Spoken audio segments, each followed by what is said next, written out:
Assalamualaikum warahmatullahi wabarakatuh. Pada video kali ini saya akan memberikan materi praktikum ya. Ini sekaligus sebagai kisi-kisi untuk UAS yang akan dilaksanakan minggu depan. Jadi soal UAS yang saya kasih itu bentuknya adalah studi kasus. Berarti kalian harus membuat sebuah project dari studi kasus yang saya buat. Untuk studi kasus kali ini ya pasti tentunya akan berbeda dengan studi kasus yang ada di UAS nanti, tetapi pada dasarnya hanya kasusnya saja yang berbeda, tetapi untuk perintah-perintah yang saya berikan itu mirip, sama sekali bahkan sama ya, tetapi ya pasti mengerjakannya pasti berbeda karena dengan kasus yang berbeda. Oke, lanjut langsung saja ya. Saya ini mengangkat studi kasus yaitu seorang manajer pada bagian gudang mengeluhkan pencatatan permintaan barang dari tiap departemen yang kurang rapih dan tidak akurat. Nah, ini dikarenakan pencatatan setiap permintaan barang dari tiap departemen masih menggunakan sistem manual dan juga masih menggunakan hard copy. Nah, artinya pada gudang tersebut sistem yang berjalan itu sudah berjalan, artinya ya sistem permintaan barang, sistem keluar barang itu sudah berjalan atau sudah berproses.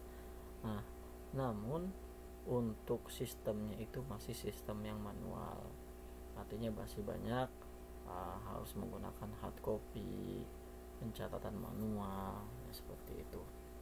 Nah, dengan menggunakan sistem manual tersebut maka akan potensi kesalahan data itu menjadi tidak akurat. Nah, oleh karena itu manajer tersebut melakukan improvement digitalisasi pada sistem permintaan barang dari tiap departemen. Nah, output dari sistem yang diharapkan oleh manajer tersebut adalah laporan bulanan permintaan barang dari tiap departemen. Artinya berarti output paling tingginya tujuannya adalah si manajer ini ingin mendapatkan laporan permintaan barang tiap bulan tiap departemen atau rekapitulasinya, artinya semua barang yang dikeluarkan berapa, semua barang untuk departemen ini berapa. Nah, seperti itu. Nah, juga adanya laporan data barang yang ada pada gudang tersebut. Nah, dari studi kasus di atas maka akan muncul analisa atau perintah ya, kalau misalkan untuk sebuah soal nanti di UAS, soalnya adalah buatlah sebuah model analisis untuk menggambarkan kebutuhan dari permintaan barang pada gudang. Nah, jadi Anda diharuskan membuat model analisis ya. Kalau kali ini nanti akan saya guidance, akan saya bimbing dari proses flowchart sampai proses ERD, bahkan sampai use case diagram. Nah, perintahnya adalah yang pertama adalah flowchart sistem yang diajukan atau sistem yang berjalan dulu. Di sistem yang berjalannya seperti apa. Yang kedua adalah diagram konteks ya.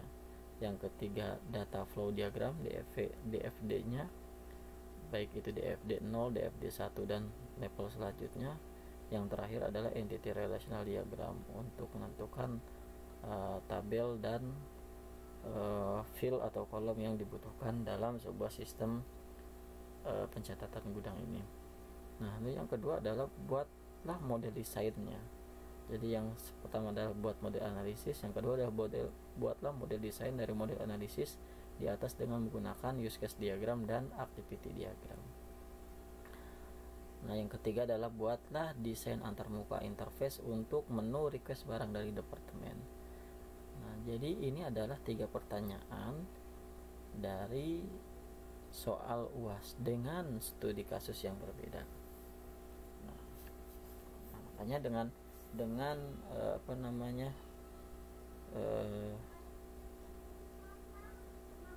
praktikum kita yang terakhir ini, mudah-mudahan nanti kalau misalkan kalian mengerjakan tugas ini, insya Allah untuk soal pada UAS akan lebih mudah juga mengerjakannya, karena ya pertanyaannya memang sama seperti itu. Cuman Anda kalian harus lebih paham terkait dengan sistem yang berjalan pada studi kasus tersebut. Oke, baik, kita lanjutkan saja ya. Yang pertama adalah kita buat flowchart sistem yang diajukan. Untuk flowchart sistem yang diajukan, sebenarnya tool-tool yang digunakan oleh Anda dalam membuat flowchart, diagram konteks, data flow diagram, entity relational diagram itu banyak sekali ya. Ada Visio, terus kemarin itu ada Diag ya yang free. Ada juga yang bisa sebenarnya kalaupun misalkan tidak ada, mau menggunakan PowerPoint pun tidak masalah. Nah kali ini saya akan mempraktekkan dengan menggunakan PowerPoint mungkin ya. Nanti ada beberapa yang butuh menggunakan tool yang lain. Nah, tapi untuk flowchartnya nanti saya akan gambarkan ya. Akan gambarkan dengan menggunakan PowerPoint. Nah, setelah pertemuan ini sekaligus menjadi tugas akhir Anda ya, sebagai nilai tugas ya. Kemarin saya sudah mendapatkan nilai tugas dari beberapa mahasiswa yang sudah mengumpulkan di pertemuan terakhir. Nah, ini juga sebagai nilai tambahan untuk nilai tugasnya atau KAT-nya ya, di samping dengan absensi seperti itu. Nah, kita langsung saja. Saya buat slide baru lagi,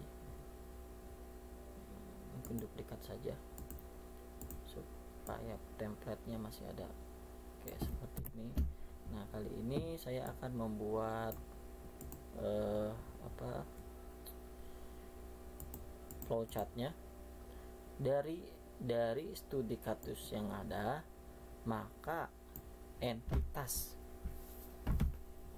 kalau bahasa use case-nya adalah